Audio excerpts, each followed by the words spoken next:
bulshada waad xaqabtirte ajiro magaca ajiro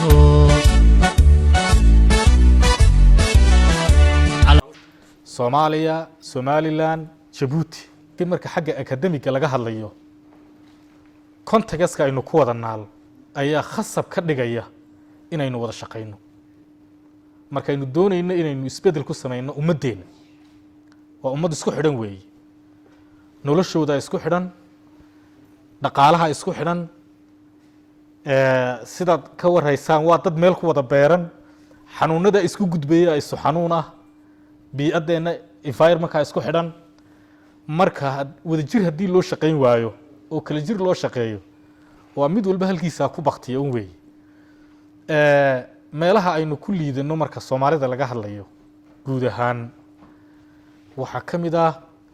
proposal writing xil badan iskama saaro oo laga yaabaa midka Kenya iyo marka laga hadlayo Uganda iyo meelahan marka laga hadlayo duwaaba luqadda koowaad af Ingiriisku oo markuu qofku problem kuma hayo luqaddu problem kuma hayso marka dhulka la joogo waa skillka waxa uu baranaya skillka markuu bartana waa uu ka shaqeysan karaa waxa laga yaabaa inaga marka laba caqabadood oo midna tahay luqadii ta kalena tahay skillki marka maadaama aad qof aan isku dhignay inaynaan inagu waxa weeyaan ay tahay luqadan Ingiriisku ta saddexaad oo af Soomaaliga marka laga yimaado af Carabigu tahay ta labaad waxa laga yaabaa inay duruufahaasi saameyn inagu leeyihiin marka in laga faa'iideysto oo sida uu Dr. Walad ka hadlayay wixii halka aad ka heshaan jaamacadaha dib loogu cesho kulli anagu waxa isku day doona qoliyaha jaamacada ka socda Amuud ee halkan idin la fadhiya inay training u qabtaan shaqaalaha kale ugu yaraan dhiimanka iyo associateska oo halka loo socda waxa weeye sidii tartan loo gelin lahaa waxa weeye xafiiska researchka jira marka grant bay jaamacadu ku bixinaysaa waa loo tartamay iyaga lafdooda u baahan marka waxa weeye in lagu tababaro oo ay isla shan qaadaan dadka waa dad meel kala duwan ku soo bartay laakiin one style in lagu wada shaqeeyo hadana loo baahanaya ugu yaraan marka aad baan ugu faraxsanahay inaad halkan noogu timaadeen waan soo dhaweynaynaa waa walaalihiin ku soo dhawaada waana inoo fureeyahay workshopku magacaygu waa محمد أحمد waxaan ka socdaa jaamacadda Muqdisho aan halkan u imid workshop kan oo ay nagu martiqaaday jaamacadda Amuud oo aad iyo aad ugu mahadsan ujeedka workshop kan wuxuu ahaa in lagu barto ama lagu xoojiyo qaabka loo sameeyo cilmi baarista iyo stepka ka horeeya oo ah sida loogu soo jiido dhaqaale ama funding grants loogu soo jiido lagu fangareeyo cilmi baarista wuxuu ahaa grant aad u qiimo badan waxaan isku baranay meeshani aqoon-yahano cilmi baarayaal ka kala socdo jaamacado kala duwan ee ah Soomaaliya, Somaliland iyo Djibouti waxay ahayd fursad aad u weyn inaan la kulmo oo aan isweydaarsano experienceska dhammaan aqoon-yahanadan Soomaaliyeed waxaan isleeyahay in laga faa'iideeyo programkan in kor loogu qaado qaabka loo qoro grantiska iyo in la abuuro network ama xiriir inter Somalia ama Somali speaking dadka ku hadla Soomaaliga iskuna dhow in la abuuro xiriir aqoon-yahanada ka dhaxeeya cilmi baarayaasha taasoo u ah asaaska programka host gareeyay barnaamijkan oo ah One Health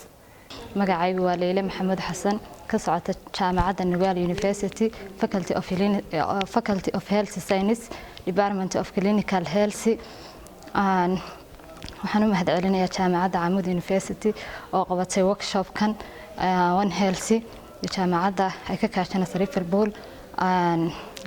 grant writing in lagu barayo iyo researchka barboska ama ujeedada ugu weyn aan u nimay waxay tahay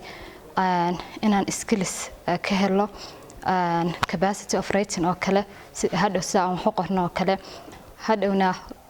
jaamacadda inaan kala noqdo waxaan halkan ka bartay oo nu faa'iideeyo magacaygu waa Axmed Saciid Ismaaciil waxaan ka socdaa jaamacadda Burco gaar ahaan qaybta